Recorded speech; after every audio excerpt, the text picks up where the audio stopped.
welcome back sa ating channel na It's-a-Trap. So ito yung mga order nyo ngayon, no? Actually, may pinapak na sa baba. Ayun yung Vampiro, pati Peltata, ex-Peltata. So, inuna namin yon kasi mas bulky at medyo rare yung super rare pala itong Vampiro. So inuna na namin ipak yun, tapos sinundot na namin itong mga iba pang mga order. So swerte na itong nakakuha, Shenron na large, no? So 1K ko lang inauto. Tapos may kasamang maliit. Ayan. Tapos nilagyan ko na rin ng previous pa na lip fullings, no? At ito pa yung ibang mga order, hindi ko na isa-isahin. Ang purpose kung bakit ako nag-video ngayon ay may nag-request kasi kung ano daw itsura ng setup natin. So alam ko nagawa ko na ito ng video pero tagal na. So pakita ko sa inyo ngayon kasi marami na rin naman nagbago eh. So sige, pinaka favorite spot or pinakaunang spot na laging may halaman eh itong spot kung saan nandito yung mga Venus flytrap. Yan, dito yung mga Venus flytrap. Bakit dito? Kasi dito yung pinakamaaraw na area, lalo na dito pinakamaaraw na area. Hindi isip na nga ako tanggalin tong grapes eh, pero nung biglang uminit bago isip ko kasi kailangan ko talaga pala ng medyo may shade dito sa banda doon. Pero napaka-beneficial sa mga Venus flytrap na may area kayo na naarawan na maghapon. Ayan. So pinuputol ko regularly itong grapes. Hanggang dito lang ang yan na nakaraan. Hanggang dito. Dito. Ayan, hanggang dito na lang. Dito sa may pinto, hagdanan. Pero, yun nyo, bilis na naman bumapang ng grapes. Halos matabo na naman yung bubunga natin. Pero, ayun yung setup na para talaga sa mga BFT. Ang kailangan, maghapon, may araw. Yes sir, paano yung makararating lang? So, pwede nyo na rin namang i-acclimate yun. Pero alam nyo ba, lately, no? Nakapanood ako kasi kahit ako nanonood ako ng mga video ng mas marurunong sa akin. Pinakita doon na kahit namang kararating pa lang na halaman, pinaarawan na. At 99% of the time, no, ay nabubuhay daw nila. Sabi ko, paano na yung acclimation na tinatawag?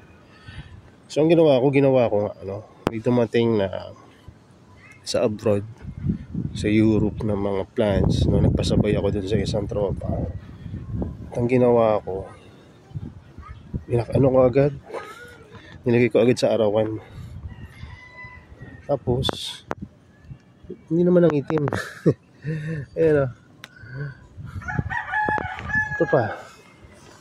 Mas rare pa nga ito. Hindi naman sila nang itim. So sabi ko, ba't ganon? Diba? Hindi, siguro ang pagkakaiba, dahil dati na-order kami big root, ngayon potted. So mas mahal yung shipping namin. Pero sulit eh. Biruin nyo, hindi na ako nag-acclimate. Kahapon lang, maniwala kayo sa hindi kahapon lang, eto ay green. Naniniwala ba kayo? Kahapon eto ay green. Hindi ko lang binidyohan niya kasi nga dapat confidential nga yan na may mga paparating akong bago. Dagdag wala. Dagdag to, may bago doon. So, kasi nga, hindi ko agad, kasi nga may mga gaya-gaya na ibang mga seller na pagka nag-out ka ng ganito, minsan may nilalabas silang cultivar. Sana nga lang kung legit, kaya lang ginagaya lang nila yung pangalan. Tapos lalabas sila ng cultivar, sasabihin wala pang traits pero fake yun. So bibili kayo dun sa mga lehitimo, yung mga kilala na, o kaya kahit hindi pa kilala, manghingi kayo ng mga previous picture nila na may traits pa nung time na na-acquire nila. So at least makakasigurado kayo. So yun, balik tayo sa setup. Nandito yung mga lugar na kung saan yung mga Venus flytrap o yung gusto mong pumulay agad at lumaki ay nilalagay namin. So yan, papansin nyo, siksik sila dito, nakapatong na dyan kasi ito yung mga lugar kung saan para matanggal yung algae para lumaki.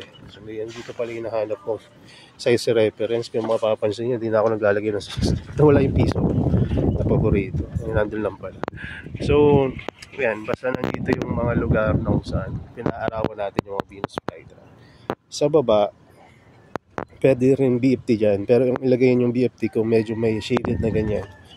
Yung mga BFT na gusto niyang patulugin, pa-dormant ba? Kasi hindi nila kailangan na masyadong maaraw. Kasi bakit hindi ba masyadong maaraw dito? Tignan nyo naman. May shade yan. Hindi rin masyadong nauulanan yan. Kaya aas yan sa dilig ninyo. Pagka may mga cover yung inyong ano. Tsaka dito sa baba, mas mataas yung chance magka-algae. Kasi hindi pulsan. Yan. Pero nakukuha naman yan sa dilig. Titipirin nyo yung dilig para hindi mag-algae. So, ito yung lugar nga. Nandyan lahat ng setup natin. So, mahalaga rin pagka may setup kayo, meron kayong source ng rainwater. Hindi ko napapakita yung baba kasi makalat. Hindi presentable eh. So, sa baba, meron kaming tatlong IBC tank. Meron kaming 6 na blue drum na tagto 200 liters yung blue drum. Ang IBC tank 1,000 liters yung tatlo. Bali nasa 4,200 liters of rainwater ang in-stock natin. Bakit ganun karami, sir? Araw-araw nagdidilig tayo dito. Hindi lang isang beses ang araw. Bukod sa pagdidilig, lahat ng mga in-out nating medium plants ay hinugasan natin yung medium nila bago natin i-out. At dinidiligan natin, syempre. Bakit natin ginagawa yan? Quality yung best policy natin dito sa Carnivorous Petlands Philippines. May ibang pang pangalan na maisasabi, no? So, ang mga plants natin dito mabilis lumaki, lalo na yung mga nakaka-acquire ng mga bagong setup, mapa-indoor o outdoor. Pansinin nyo yan. Sabihin nyo kung sinungaling ako, ha. Kaya mapapansin nyo, may nabili dito sa atin kahit na yung mga iba na matagal na nag-aalaga, ay nabili pa rin sa atin. Ibang mga reseller, nabili rin. Ibang mga collector, nabili rin dito sa atin. Kasi nga, alam nila na mabilis lumaki yung mga galing dito kasi sanay sa hirap. Hindi nakaranas ng grow light. No, pero ako gusto ko rin na galing sa grow light kasi nga, alam nyo kung bakit. Pero okay rin sa akin yung galing sa outdoor kasi tulad na lang nung dumating na isa doon, galing sa outdoor yun, napulsan ko agad. Pag galing sa indoor kasi, grow light, tapos in-outdoor mo, medyo maninibago yan. Anyway, balik tayo dito sa growing condition or growing area natin. Ito, bago lang itong area na to. Yan. Pero dito yung ginagawa namin yung pagpapak ng order. No, ito yung mga medium na ginagamit namin. Ayun naman yung topping setting sa ilalim. No, so bago namin mailagay yan dyan, kukuha muna kami ng paso dito. Papangalanan, lalagyan label. Pag na-label na, tsaka namin lalagyan ng medium para dire-diretso ang paglalagay ng plants. So, ayan. So, ayan, kinuha na ni Mrs. yung mga plants. Ipapak na niya. So, dito naman yung mga iba na ilalabas pa lang na mga galing sa loob. Tulad nito mga propagation ng ping. Biruin nyo, ilang araw pa lang nilabas. Yung setos, kulay agad. No? Tingnan nyo yung transition na pagkalabas, so nag-3-4 agad na leaf, no? Tapos nagpula agad sila. Mabilis dito yung ping. Ewan ko kung anong meron dito sa amin. Samantalang iba, hirap na hirap sila mag-alaga. Siguro gusto ng ping mahangin. Hindi ko alam, ha. So dito naman na yung mga actually dito wala pa akong mailagay pero gusto kong kaya gulo-gulo pa yun. Kasi iniisip ko pa kung anong ilalagay ko dito. Siguro yung mga paparatingan na plants. Boss, huwag nyo nang pansinin yung basura lang. So, dito kami tumatambay ng family ko. No, asawa ko tsaka yung anak ko. No, pati pamangkin ko minsan. Tumatambay kami dito pagka hapon. Kahit gabi. No? Tapos, ayan. Dito naman yung mga paso. Ginagamit natin. Pang level. So dito yung area na may kulambo yung pinto. Bagong growing condition ko to na kami lang gumawa, mag-asawa. So ginawa namin to para may mga time kasi na hindi naman palagi nagbubuga ng smog or ash yung taal. Malayo kami sa Tagaytay, nasa GMA Cavite tong location namin eh. So pero inaabot kami dito ng ashfall, no? Kaya nagawa kami nito para sa time na kung saan karon ng ganon may malalagyan kami ng halaman. At bukod doon, kapag laging maulan yung panahon, may lugar kami para mag-propagate at mag-asikaso ng mga halaman, no, dito. At dito rin ako minsan nagpapahinga pagkagabi at nagawa ng video, no, for propagation. So nandito ang mga seeds na pinapa-germinate, no? At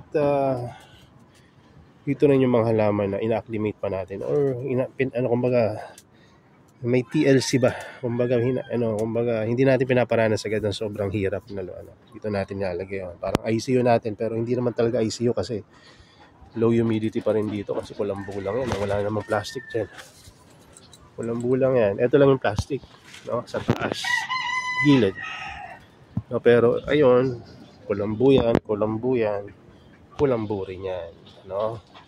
So eto, pinag-isipan namin kung anong gagawin namin dito, kung botones ba or zipper. Pag-desisyon namin na zipper na lang para hindi makapasok kahit maliliit na insekto, no. So kasi pinapasok din to ng daga, insekto at kung ano-ano pa. So dito naman yung lugar kung nasaan yung mga Helianthora namin. Maganda rin pala tong request ni sir na pakita yung growing area. Kasi para alam nyo rin, kung maka-acquire kayo ng mga halaman, alam nyo rin kung saan nilalagay. At alam nyo rin kung paano gaganda kasi alam nyo na kung ano yung setup natin dito eh. So, nandito naman yung mga Helianthora. Napansin ko sa Helianthora, gusto nila hindi ganun kahangin. Pansin nyo kung gano'ng kahangin sa labas. Kung walang plastic, UV plastic, imagine kung gaano kalakas yan, hangin na yan. Pero dahil ang hangin ang ginagagaling lang sa ilalim at sa gilid, control yung hangin na pumapasok. Tingnan nyo itong bale ng kangkong leaves. Kangkong yan, yung mataas na yan. Ayan, kasi may tubig tayo dyan So tumubo yung kangkong, walang mapuntahan kundi sa taas. So tingnan nyo, ayan, ganyan lang yung hangin na pumapasok dito. Hindi ganun katindi. Kaya protected yung mga plants natin. Tapos, ito, kalalagay ko lang nito ngayong week. Itong aquarium. Yan natin pinopropagate naman yung mga water propagation natin na iba't ibang klase. Actually, experimental stage pa lang to. Kaya huwag nyong gagayahin unless gusto nyo rin mag-experiment. Kasi experiment lang to Yan. Bukod doon, dito rin yung mga propagation natin ng pinicula. At yung mga pinaparami natin na ibang plants, no? Ilalabas natin to kapag may mga new growth na. Ayan. So nandiyan. Meron rin ako mga cuttings dito na lowlands. Mga cuttings ko na highland nasa baba. Dito cuttings ng lowland at seedlings ng lowlands. No? Highlands rin pala seeds. Lowlands and highlands ng seeds dito kasi ang seeds matibay Tapos yan, nandiyan lahat. Pati yung mga ibang mga konti pa lang na mga Droseras, dito ko na pinaparami. Grabe lakas ng hangin sa amin, no? Kaya napakalaking bagay talaga na itong growing area natin. So, ayan, nandito rin yung taon na binilang ng mga seedlings. No, kasi wala naman ako paglalagyan nito. Pwede naman sa labas. Kaya pag nilabas ko to, alam nyo ba kung bakit hindi ko nilalabas to? Kasi biglang lalaki to pag nilabas ko. Ayoko silang palakihin agad kasi wala akong space. So okay na sila muna dyan. Bakit lalaki yan? Kasi ilalagay mo na yan sa bigger planter at mas mabilis silang lalaki. So space consuming, no, kung ilalabas ko agad yan. Kasi kung nilagay ko lang yan sa ganyang kaliit na trays, no, matutuyo agad, mamamatay. So mahirap i-manage pagka nasa maliliit na paso. Kaya diba, maganda rin na tutunan nyo dito na mas maganda yung bigger planter, no? Alam nyo ba yung mga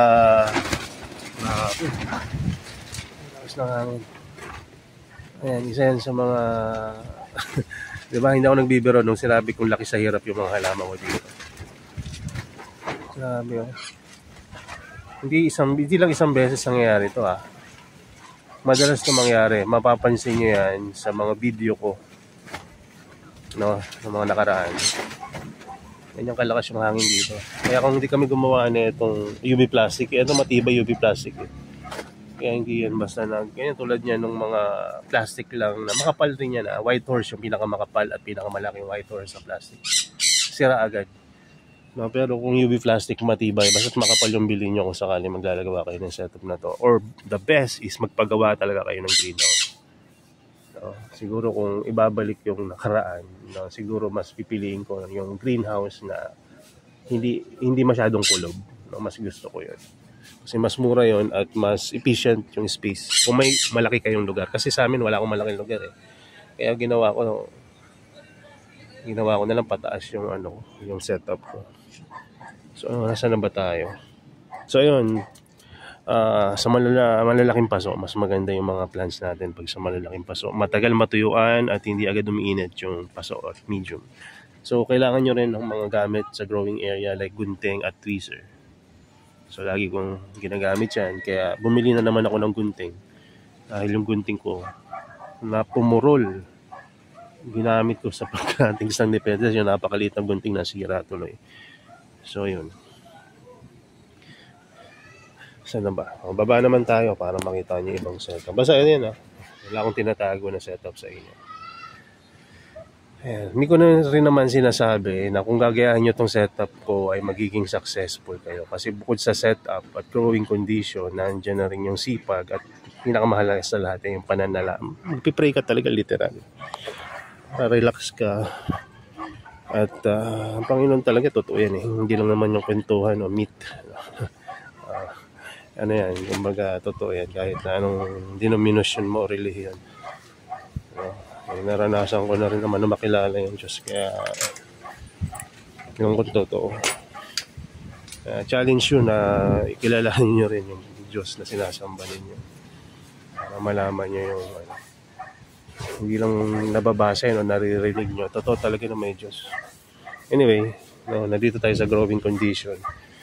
Yan, dati alam nyo ba, nag-start ang setup namin. Paliwanag ko sa inyo kung paano ako nag-start mag-carnivorous plant. Ang first plant na meron ako ay nilagay ko sa labahan ng nanay ko. Wala pa kaming ganitong setup dati. Alam nung mga matatagal na hokage na sa pag-aalaga ng carnivorous plant yan. Na isa rin ako sa mga beginner dati na sobrang kulit magtanong. Sa sobrang kulit ko magtanong, ang dami nang-in sa akin kasi nga, pero mo, isang B52, isang D6L ang binibili ko, ang dami kong tanong. Isang reklamo ko rin dati, kasi kala ko sa Venus flytrap, malaking halaman malit lang pala. So, kaya nagsikap ako na i-research at mag-experiment ng sarili ko. Aralin kung paano pag-aalaga. So, natuto ako. So, ang unang halaman na meron ako ay dito na ilagay. Yan, wala pang cover to dati. So, diyan ko nilagay yung unang halaman ko. Bakit ko dito nilagay? Kasi may tangke ng tubig dito na ngayon ay umaapaw na pala. Kailangan nilang patayin na yan. So, dito ko nilagay kasi malamig yung tangke, diba? Pag may tubig. Tapos, sobrang init dito dati kasi walang kahit anong harang dito at manabababa pa yung bahay dito dati. So, ayan, dito ko nilagay. At napakaganda ng lugar na to dati. Ngayon hindi na kasi dami ng malalaking bahay sa paligid. So, dito ko nilagay yung una kong mga halaman. Alam niyo kung saan nakalagay yung halaman ko? Sa ganito. Ano ba to? Ito ay, kita niyan. Yan ay cage. Yan ay cage. Bakit sa cage? Kasi ang cage ay pwedeng magkaroon kayo ng protection sa ibon, daga at kung ano man. Diba? So, hindi magagalaw yung halaman nyo pag nasa cage. Parang mini greenhouse kung wala pa kayong budget sa malaking greenhouse. Tapos, ang isa rin nakatulong sa amin pag-aalaga ng plants ay ang live sphagnums. Kaya hindi ako nagpapaubos ng live sphagnums. Pag kailangan ko nang itigil ang pagbebenta, tinitigil ko na para may reserba ako, sarili. So, napakahalaga niyan para maging komportable yung inyong halaman at mabubuhay. So, saglit lang, ipapapatay ko lang yung tubig. Pinapatay natin yung tubig. Tapos dun pala sa yung cuttings natin dun sa butter propagation, dito ko kinuha. Tutuyo na kasi siya, cuttings ko na lang kaysa matuloyan. Tapos yung ibang mga plants na mirabilis nilabas ko na lang para tumibay, mas lumaki. Hirap silang gumanda doon sa high humidity. Kasi nga lowland sila, tapos nilagay ko sa high humidity, di ba? Hindi siya maganda doon. So ito rin yung parents ng ating pinrop doon, yung seeds doon sa taas, seed pods. Ito yung lalaki. Yung isa pang lalaki na sa taas, dalawang lalaki, isang female yung doon. Kaya nagkaroon ng seeds tayo. So, dito naman nakalagay yung mga ibon namin. Yan. Pwede kong ipakita sa inyo to kasi lahat may DNR permit. Ayan, so, ayan, may isang conure kami. Meron rin kaming Indian ringneck. Alam niyo meron pa kaming isa pang ibon dati. Ang galing naglilimlim na rin yung lalaki na Indian ringneck. Ay hindi, akala ko naglilimlim, nandun pala. So, ayun namang Indian ringneck. Meron kami dati na na African Grey, si Solo, namatay na siya. Ayun ang pinakamahal na ibon na meron ako, pero namatay. Dito siya nakalibing sa may luyang itim. Hindi kaya estudyante ganyan, yung luyang itim kasi herbal daw yan So tinanim ko, ginagamit rin yan sa panggagamot at yung iba sa kalokohan, pero ginagamit ko yan. Tinanim ko lang kasi interested ako, pero hindi ko pa nagagamit sa kung sa tinanim ko lang at doon ko nilibing si Solo sa ilalim ng luya na yan. So laki na ng luya, konti lang yan dati. So yun, sayang si Solo, napamahal na yun sa amin So basta dito yung mga plants, yung mga original plants na unang naging residence ng area na to bago ang carnivorous plant. So karamihan ng plants dito sa wife ko at sa mother ko at sa grandmother namin na wala na. Siya kasi yung isa sa mga mahilig mag-alaga ng halaman.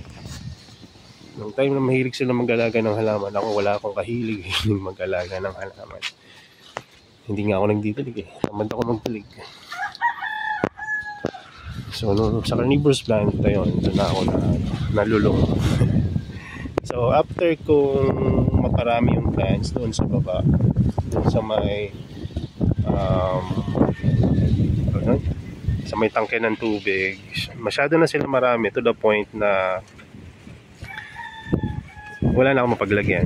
So ginawa ko, may labahan dyan yung nanay ko dati sa baba na hiyero yung bubong. So mahinang klase yun kasi light materials lang gamit Coco lumber, recycled na kahoy, labahan usual na labahan sa probinsya. So doon ko nilagay yung mga paletang kahoy na nagpa-carpentero ako sa kapitbahay namin. Sobrang mura lang ng ginastos ko kasi paleta mura lang. Ginawa ko yung paleta, binili namin sa may tibig yata o dyan sa may Karamon. Tapos sila na rin nag-setup dito. Yung nag-setup niya nakakulong na. So after a year lang na hindi agad tumagal yun wala pang isang taon na bulok na yan. Paleta lang kasi nakahoy madaling lumutong kasi ninipis lang naman yung paleta, maliliit lang yung paleta na yan. Tapos naisip ko, sabi ko hindi na pwede kasi ang daming umakit dun sa bubungan namin, nasisira na yung bubong, yung mga paleta wala nang maapakan, lahat sira na rin. So ang ginawa naman namin, dito naman namin nilagay, pansin niya dito namin nilagay yung mga plants sa bubungan na yan. So napakainit yan, diba? Hanggang dun sa dulo, hanggang dito nilagyan namin yan ng carnivorous plant. So hanggang dun nga ang ganda dito ng setup talaga, kung dyan talaga na ilagay. Ang init dyan, kaya lang ang problema dahil nga yero yan, nabutas na yung bubong namin kakaapa ko. Kasi pag kami nabili, magdidilig ka araw-araw, aapa ka yan. Tapos nung time na yon, nag-start na kami mag-apply sa DNR. Ayun, nag-apply na kami. So lagi napunta dito yung DNR. Babae pa yung unang, babae ba? Lalaki pala nung una, tapos nung mga sumunod babae. Sabi namin, ma'am, Gusto niya ako na mag-picture para hindi niya na maakitin. Sabi niya, hindi, akitin ko. Akit talaga niya. Napakahirap umakit doon kasi ang akyatan ay ano yung tawag yung coco lumber na yung mapiber tapos mahinang klase. Walang budget kasi. Ayun yung ginawang akyatan namin. Papunta sa may tangke tapos from tangke, hakbang ka ng medyo malaki parang mag-i-spit ka. Para na makait ka dito sa bubungan. Imagine yan. May bakante kasing dyan space. So, kailangan mo hakbangin yan. Pag nagkamali ka na hakbang, alam mo na kung saan ka pupulutin sa baba. Isang palapag rin yun. Yung taas nun. So, believe talaga ako sa mga taga-DNR. Kahit na may mga news ngayon na may mga palpak na pagre-release sa wild nung iguana. Ba yun? Pero, hindi lahat sa kanila ay palpak. No? Yung iba sa kanila is talagang serbisyong totoo talaga. Pero inakit nila tong lugar na to at hindi agad nila ako in-approve kasi syempre may mga halaman tayo na orchids, sinama ko yun sa registration ko kaya yung mga orchids dito lang yung orchid siguro na may DNR permit. Pero hindi ako nagbebenta. Pati yung strawberry ko dati niregister ko sa DNR. No, lahat ng halaman na makikita nila dito ni-register ko. So, naka-register po lahat yan ng halaman mula sa mga Venus flytrap, Nepenthes, Sangius, Pingicola, Helianthera, Cephalotus, Utricularia. Lahat yan ni-register po namin sa DNR. At regularly ay nag-update po kami ng quarterly report. Ayan. At kasangga po namin dyan yung DNR dito sa may Penro ba yan? Or Cavite. Ayan, dyan sa may Tres. Tabi ng jail na may DNR dyan. Sila yung napunta dito at masipag na nag-update. So, alam nyo ba, dito sa lugar namin, since DNR registered kami, nakaakit na dito ang provincial ng DNR. Sa 13, nakaakit na rin dito yung DNR regional, which is sa may Calabarzon, sa may Calamba. At nakaakit na rin dito ang mga taga-DNR. Hindi lang DNR, pati yung mga pa nila, yung mga kadikit nila ng mga departamento sa kalikasan. Pati sa, basta iba-iba. Limutan ko ng iba pati sa mga tubig nga, kung ano-ano pa na pumunta rin dito. No? Pati national level pumunta dito. No? Nagkataon na yun nag-dormant yung mga plants natin. Wala sila nakita masyado. Wala rin ako napauwi sa kanyang mga plants. Pero nakapagmerienda naman sila kahit pa ba. Pinaluto ko si Mix. Masarap magluto si Mix. So, ayan. So, kung dadalaw sila ngayon, marami ako may bibigay sa kanila ng mga Sangius. No? At hindi rin naman sila ganun karami. Pinakamarami na pumunta dito, kulang-kulang 20. Siguro kung sumama pati yung driver, siguro 20 plus. Dalawang van sila nun So siguro around 20 kaya. So napakasaya na pumunta sila dito. Pero sa umpisa kakabang ka talaga. Lalo na yung sa national level. Kasi hindi sila basta-basta. Sasabihin nyo puro kapalpakan. Hindi. Ang dami sa kanilang expert na hindi mo pwedeng maloko. Sabihin mo galing to sa ganito, sa ganyan. Hindi. Alam nila kung poach o hindi. Alam nila kung may permit or wala. Dahil bago pa sila pumunta dito, nag-research na yung mga yan. Di ba? So, alam na rin nila, sasabihin mo, ay galing to kay Sir Teacher Plant Farm kasi alam nyo kung alam nyo may mga rehistrado sa DNR, di ba? At kumukuha ng mga transport permit. Sabihin nyo, galing to kay Sir Volker. Tignan nila yung plants. Wala naman ganito si Sir Volker. Di ba? Sino niloloko mo? So, dati, ayun, ganun. No? Sabi ko, meron po yun dati. Nagbenta dati yung si Sir. Sabi ko, ngayon wala na dun sa website nila. Pero dati meron. No? Meron akong mga niregister kasi dati. Tulad ng Red Long Fingers. Na ngayon wala na sa website ni Sir. Tsaka yung Acai Rio. Pati yung Jeriana meron pa yata. Yung mga, alimbawa, Daichi Pink yata. Nagkaroon ng time na nabuhusan rin yata. Ayan. Tapos dumating sila dito, wala naman dun sa website. Nire-research nila. Kaya hindi pwede natin silang lansi-lansin o loko-lokohin. Yan. So, tanging mo lang magagawa ay maging honest sa kanila pagka magpaparegister ka. So, nandun ka naman para magpa-register. Hindi ka naman pumunta doon sa office nila para kung ano man basta mong gagawin mo, di ba? Hindi ka naman pupunta sa lugar na yon, no? Para kung kukuha ng permit, i-research nila yan. Meron silang mga team na nagre-research, no? Na hindi mo alam, i-research nila kung ano, saan galing yung mga halaman mo, no? At paano ka nagbebenta, kasama rin yan. Kasi kasama yun sa kailangan mo ng permit, ng mayor's permit or barangay clearance para makapag-register ka. DTI kailangan rin. So, kailangan nilang malaman lahat yun para mabigyan ka. Alam nyo ba may mga ibang mga lugar na mas madaling kumuha ng permit? Sabihin nyo bakit, sir? No? Dahil ba nalalagay yung mga lugar na yun? Hindi. No? Mas mabilis silang mag-release ng permit kasi meron ng mga nauna sa kanilang nakakuha ng permit. No? Ibig sabihin, may mga templates na sila doon, alam na nila yung mga proseso.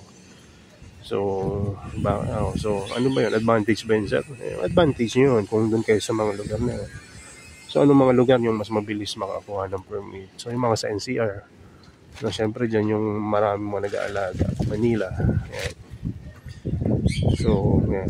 No, meron na silang mga nauna dyan. Dito sa amin, sa regional, sa Cavite, sa Calabar Zone, sa tingin ko, kami yung nauna. No, nagkaroon ng permit dito.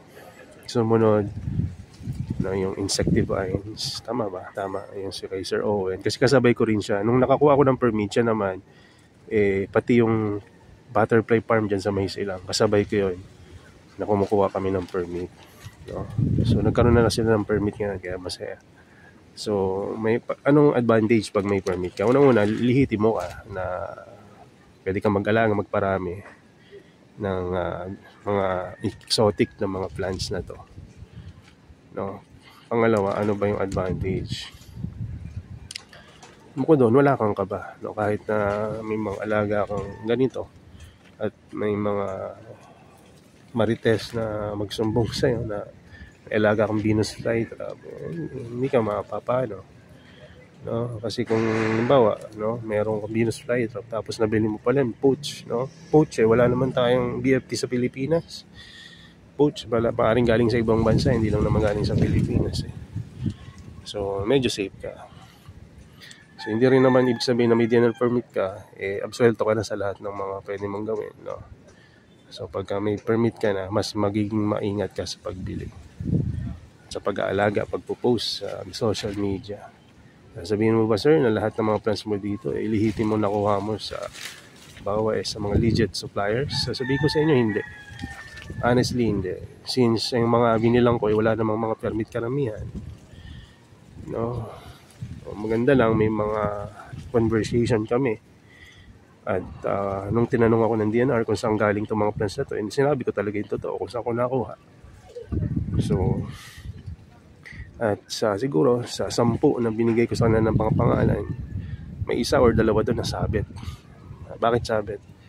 Galing sa wild yung mga plants na yon, or suspected na galing sa wild. So hindi ko na sasabihin kung sino yung mga na pinpoint na galing sa wild yung mga plants.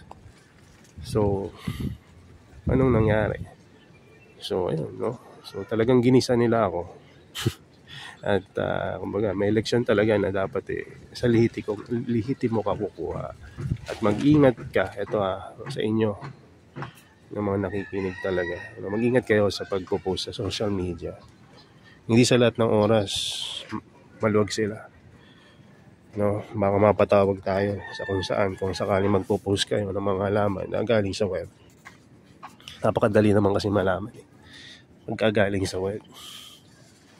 No, so ingat kayo sa pagpo-post. No? Hindi naman kailangan i-post na lahat ng mga halaman niyo. No, so masama ba sir na sa batas natin masama na gano'n. Pero may mabuting epekto rin sa tingin ko pagka halimbawa regulated talaga yung pag-out ng plants. Kasi lahat ng mga halaman sa wild. Ngayon, siguro kung 100%, siguro yung mga 10% na lang yung na-preserve na healthy na lugar na kung saan napaparami itong mga halaman na to. Bakit kaya nauubos yun? Hindi ba nila ginagawa yung trabaho nila dun sa lugar na yun? Hindi. Ginagawa nila, kaya lang dahil sa pag-improve ng lugar, no? May mga establishment, tulay at kung ano-ano pa, nade-develop yung lugar. So, nawawala yung mga ganung lugar. Tulad sa US, ganun din, di ba? May gumawa pa nga ng batas sa US na lahat ng mga bug na lugar, na land, na may mga bug ay aalisin. So, wala na talagang lugar sa ibang bansa na makakakita ka ng Venus flytrap. May ilan. Pero, i-research niya, may batas na sa US na inaalis na nila yung mga bug. Pero yung ginawang batas yung pagtatanggal ng mga bug. Sino ba namang loko-loko na gumawa na? No, dito pa kaya sa Pilipinas, no, na kumbaga, alam nyo na yun na ginagawa ng mga bahayan, mga road, walang problema dun sa build, no, maganda yan. Kaya lang no, kung tinatanggal natin yung lugar ng mga kung saan nakikita yung mga ganitong klaseng halaman, sana mag-provide ng space, conservation na kung saan yung mga tinanggal doon, hindi na lang ilagay. Paramihan. No? Siguro marami pa naman siguro kaya hindi nila ginagawa pa. Ayan. Pero gumagawa rin naman sila. Nakikita ko na maganda rin naman. Kung hindi pa ako nakapagpa-register sa DNR, hindi ko naman ito malalaman. So mababait po yung mga sa DNR. At sinasama tayo minsan yan sa mga yung exhibit, no? At doon kahit na walang bayad yung wala tayong kinikita dun sa pag-exhibit, at least napopromote natin, no, yung kahalagahan ng carnivorous plant sa ibang tao, no? At nakaka-join tayo at nalalaman, natututo rin tayo, no? Isang beses ito may chika ko sa inyo. Merong isang guest speaker na dun sa exhibit, I think hindi naman siya taga DNR, pero isa siya sa mga LGU na under sila pala ng DNR kasi Penro, hindi ko sasabihin ko anong bayan. Pero effective siya na taga Penro kasi dati siyang poacher. Pero yun, hunter siya. Actually, hunter yung tawag niya sa sarili niya. Dati akong hunter, sabi niya, ng mga ibon. Na kaya alam ko kung sino yung mga hunter sa lugar nila. So yung dating hunter, ginawang Penro personnel. Actually, hindi lang siya personnel, isa siya sa mga matataas yung katungkulan doon. No? So, naging effective siya kasi, pero mo, alam niya yung inside and out nung kalakaran na yun. Kaya effective siya naging Penro staff, no? Or leader. So, mga sila, pangkaraniwang tao na mahilig din sa hayop, sa halaman, plantito at plantita tulad natin. So, magpa-register kayo kung may mga extra time kayo dahil mas masarap mag-alaga ng hindi kayo natotoxic. Yung parang iisip kayo baka dahil naiinggit yung kumari, kapitbahay ko.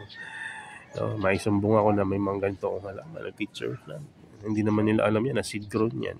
Pakarami ko yan. Mas marami, dadami pa lalo. So, pa-register kayo. Hindi kayo gagastos ng more than 2,000 pesos pabalik-balik. No? Kasi mura lang pa-register. Wala pa yata 1,000 eh. Yung mga pamasahin, yung pagkain niya siguro. Abot kayo mga 2 plus. Pero mas mabilis na magpa-register ngayon. Kaya, tipid na ngayon magpa-register. So anyway, ito yung setup namin dito sa lugar na ito. Sa tingin ko, itong setup na to ay hindi permanente, no? Kasi sa ilang taon na nag-aalaga kami ng carnivorous plant, nakikita natin na may mga kailangan i-improve, dapat pagandahin, dapat hindi ganito, dapat ganyan, no? So may mga pagbabago. Yung panahon din natin naman hindi laging maganda, so nagbabago rin natin yung setup natin. So kung ako sa inyo, kung mag-uumpisa kayo sa isang bird cage tulad yan. Kasi yung bird cage na yan, gagamitin nyo hanggang sa huli, no? At ang bird cage na yan, never kayong makakainan ng ibon dahil nakalagay sa loob ng cage. Di ba na lang ilagay mo sa loob ng ibon, hindi rin kayo makakainan ng daga. Hindi rin makakaykay ng daga yung inyong mga halaman. No? Kung gusto niyo gawing balutan ng plastic yan, o di magiging humidity tent na yan, di ba? Hindi rin kayo mahirapan sa water tray dahil may kasamang poof tray yan na pwede niyong pagpatungan ng inyong mga halaman. So, water tray, poof tray, naging water tray. Poof tray, naging water tray. Nandito yun sa ilalim, inilagay ko sa loob. Paano mo ginawa yun, sir? Kailangan ko sirain. No, yung